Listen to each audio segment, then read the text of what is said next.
श्री कुंज बिहारी श्री सुखदेव श्री श्याम चरणदास जय श्री गुरुदेव।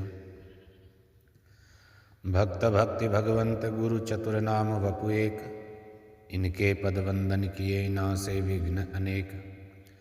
संप्रदाय सुखदेव मुनि चरणदास गुरुद्वार, परम धर्म भागवत मत भक्ति अनन्य विचार। श्री भक्तमाल चरित्र श्रृंखला में आज हम श्री रामकरण जी महाराज का पावन चरित्र श्रवण करते हैं। श्री रामकरण जी का जन्म तत्कालीन ग्वालियर राज्य के दमोह परगने के अंतर्गत पिंडोरा नाम के गांव में हुआ था। बाल्यकाल से ही इनकी सत्संग में विशेष रुचि थी। साधु संतों के प्रवचन सत्संग आसपास कहीं भी हों तो वे यहाँ पहुँच जाते थे। संतों के सत्संग में जीवन का श्रेष्ठ कार्य सत्संग करना ही मानते थे। इनका स्वयं का कहना था कि सत्संग के बिना जो आयु बीत गई वह तो धोखे में ही चली गई, इसलिए सत्संग पर अधिक जोर दिया।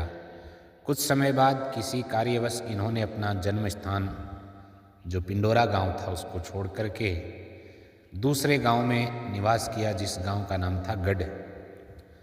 ये गढ़ गांव दिल्ली के नज़दीक ही पड़ता था और इधर इस गांव में चरणदासी महात्माओं का आवागमन रहता था।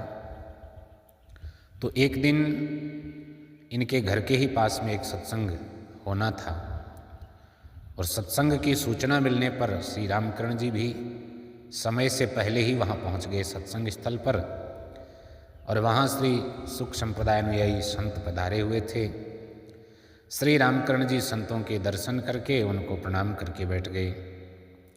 थोड़ी देर बाद में सत्संग प्रारंभ हुआ। सत्संग सुनने वालों की भीड़ भी कम नहीं थी। तब सत्संगी साधुओं ने श्री महाराज चरणदास जी का यह पद गाया। करो नर हरि भक्तन को संग, दुख बिसरे सुख होय घने ही, तन मन पलटे अंग। हे नर हरि भक्तों का संग करो।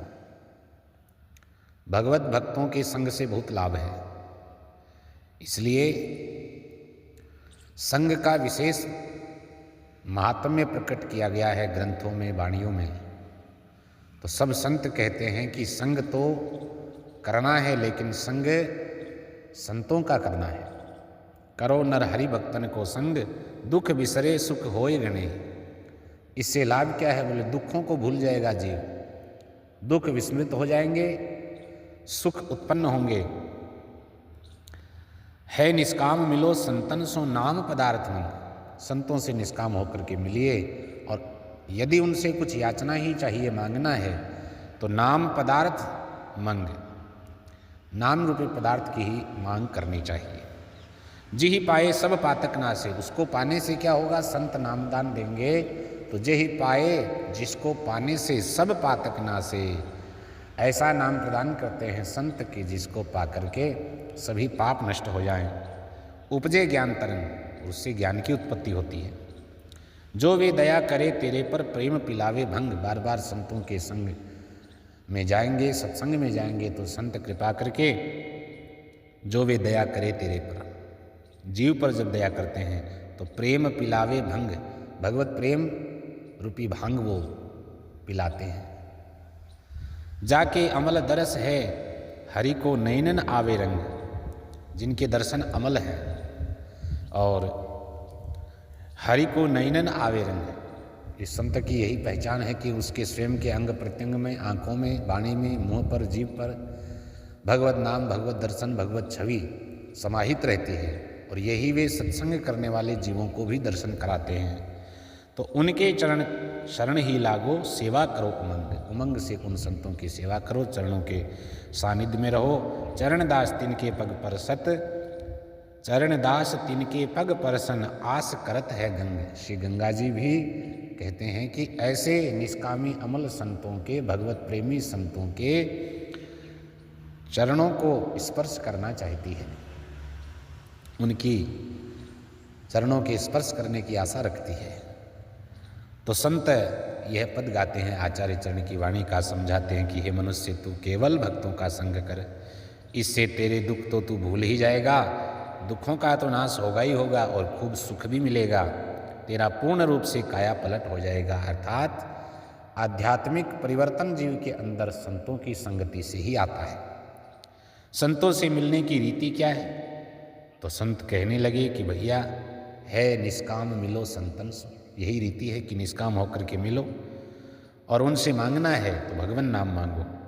संतों से नाम पदार्थ प्राप्त कर लिया तो फिर लाभ क्या है? संत बोले, जे ही पाए सब पातक नासे, उपजे ज्ञान तरंग, ये लाभ है। ज्ञान की उत्पत्ति होगी, पातक नष्ट हो जाएंगे। संतों की कृपा हम पर होगी तो वे प्रेम रूपी भंग हमको पिलाएंगे, भगवत प्रेम का भांग। अमल दर्शन उन संतों के हैं, श्री हरि भी इन संतों के दर्शन करते हैं। अतः जीव को अपने कल्याण के लिए संतों की चरण शरण होकर के उमंग से उनकी सेवा करनी चाहिए। आचार्य महाप्रभु कहते हैं कि संतों के चरण कमलों के दर्शन की, स्पर्श की तो गंगा जी भी सदा आशा करती हैं। तो महाराज कितनी महिमा है संतों की। अब श्री रामकरण जी ने यह पद सुना, इस पद का भावार्थ सुना तो मन ही मन यह लाइन इस पद की तरंग की भांति उठ गई। क्या? जो वे दया करे तेरे पर, क्या मुझ पर सचमुच ही ये दया होगी? पूरा सत्संग उन्होंने भाव से सुना, प्रसाद लेकर के सब लोग जाने लगे, लेकिन रामकर्ण जी संतों के चरण पकड़ करके बैठ गए। महाराज आपने सुनाया था जो वे दया करे तेरे पर, तो अब हम पर तो दया करो।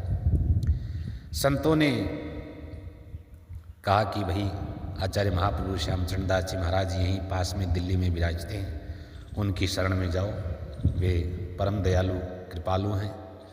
रामकर्ण जी को तो कहाँ धैर्य था, दिल्ली पहुँचते देर न लगी। श्री महाराज के स्थान पर पहुँच करके श्री महाराज को दंडवत प्रणाम करके चरणों में सिर रख करके प्रार्थना करी, महाराज इस दास पर भी दया कर दो, कब का ये जीव भटक रहा है, अब इस जीव को अपनी शरण में लेकर के अभय कर दो। महाराज ने उनकी लगन और प्रीति देख करके गले में कंठी बांधकर कान में मंत्र सुनाया और नाम रखा रामकर्ण दास। अब श्री रामकर्ण जी धन्य हो गए। जो कल ही सत्संग में सुना था जो वे दया करे तेरे पर, तो आज तो यह घटना प्रत्यक्ष घटित हो गई। उनकी खुशी का कोई और छोर न रहा। वे हरि भक्तन का ही संग करते, उनकी प्रेम से सेवा करते।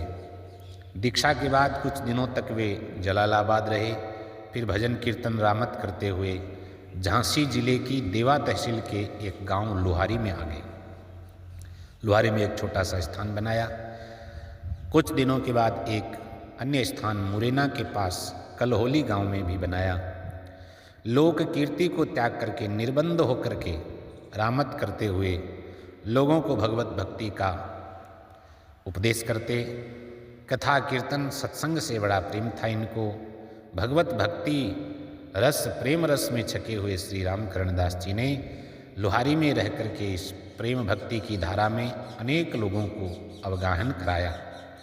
श्री जोगजी जी महाराज इनकी साधना को उच्च कोटि की मानते हैं और बखान करने में स्वयं को सक्षम नहीं बताते। जोगजी जी महाराज कहते हैं, लोक रीति कुल कीर्ति तजाए, निर्बंध होय रामत को धाये। हरि की भक्ति करे उपदेशा, कथा कीर्तन और न लेसा। कथा कीर्तन के अलावा और कुछ नहीं चाहते। हरिरस प्रेम प्रीति मगनाए, गांव लुहारी बहु ठहराए। चरणदास गुरु दयासु, छाड़ी सकल उपाधि। जोग जीत कहाँ लो कहे, नेकी साधन साधी। अब उनकी साधना को तो हम शब्दों में कहाँ तक बताएं। इनकी शिष्य परंपरा में श्री मनोहर दास जी, गंगा दास जी, श्री गोपाल दास जी, गिरिवर दास जी और दया दास जी जैसे भक्ति प्रचारक नामी संत महात्मा हुए। इनके द्वारा कलहोली गांव में श्री राधा कृष्ण का मंदिर बनाया गया, जो आज भी वर्तमान है। और दोनों ही स्थानों पर कलहोली में और लुहारी में इनकी छतरियाँ बनी हुई हैं। जय जय श्री सुखदेव।